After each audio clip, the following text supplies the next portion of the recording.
நாம் தமிழர் வெற்றி நமதே விவசாய சின்னத்திற்கு அனைவரும் வாக்களித்து நாம் தமிழர் வாக்காளர்களை சட்டமன்றத்திற்கு அனுப்பி புதியதொரு தமிழகத்தை உருவாக்குவோம்.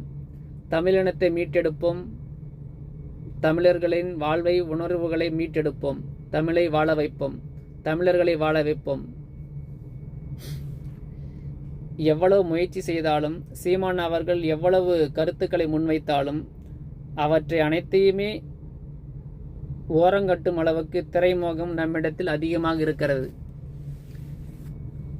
ஒரு பொருளை வாங்குவதற்கு, அந்த பொருளை வாங்குவதற்கு கடைக்கு செல்லுகின்ற ஒரு மனிதனை சுற்றி அந்த பொருளை பற்றிய விளம்பரங்கள் எவ்வாறு இருக்கின்றதோ, அந்த விளம்பரங்களை பார்த்து அந்த மனிதன் எவ்வாறு மயங்கி அந்த பொருளை வாங்குகின்றானோ அதுபோலத்தான் தமிழன் தமிழ் உணர்ச்சிகளை கொடுத்து அவனை சரியான பாதையில் அழைத்து செல்லுகின்ற முயற்சிக்கின்ற நாம் தமிழர்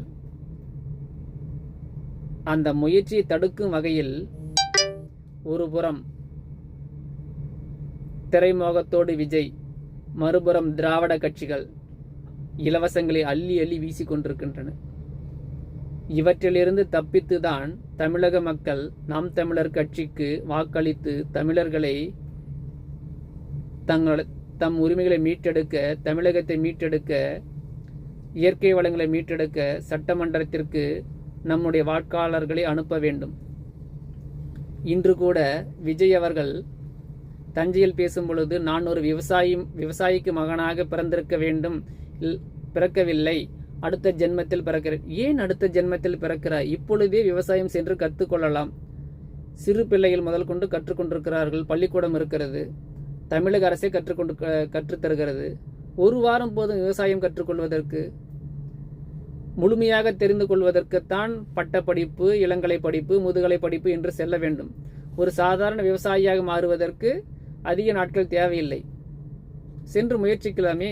முதலமைச்சர் ஆகுவதற்கு 2 வருடங்களிலேயே முதலமைச்சர் ஆக வேண்டும் நினைக்கிறீர்கள். ஏன் விவசாயியாக மாறக்கூடாதா என்ன? மனிதன் தானே நீங்கள். கை கால் நன்றாகத்தானே இருக்கிறது. ஒரு கை இல்லாதவர் கூட விவசாயியாக இருக்கிறார். அனைத்து திறமையிலும் உங்களுக்கு இருக்கிறது. ஏன் விவசாயி ஆக வேண்டிய? திரைப்படத்தில் மட்டும்தான் விவசாயியாக மாறுவீர்களா என்ன? எவ்வளவு முட்டாள்தனமாக மக்களை நம்ப வைத்துக் கொண்டிருக்கிறீர்கள். இதற்கும் மக்களும் நம்பி அவர் பின்னால் ஓடிக்கொண்டிருக்கிறீர்கள். இந்த ஓடுவதை நிறுத்தி சற்று சிந்தியுங்கள். மற்ற திராவிட கட்சிகள் கொடுத்த வாக்குறுதிக்கும் விஜய் கொடுத்த வாக்குறுதிக்கும் ஏதாவது வித்தியாசம் இருக்கிறதா என்று பாருங்கள். அதோடு சீமான் அவர்கள் கொடுத்த வாக்குறுதியில் எவ்வாறு இவர் திருத்தி வாக்களித்திருக்கிறார் என்பதையும் பாருங்கள்.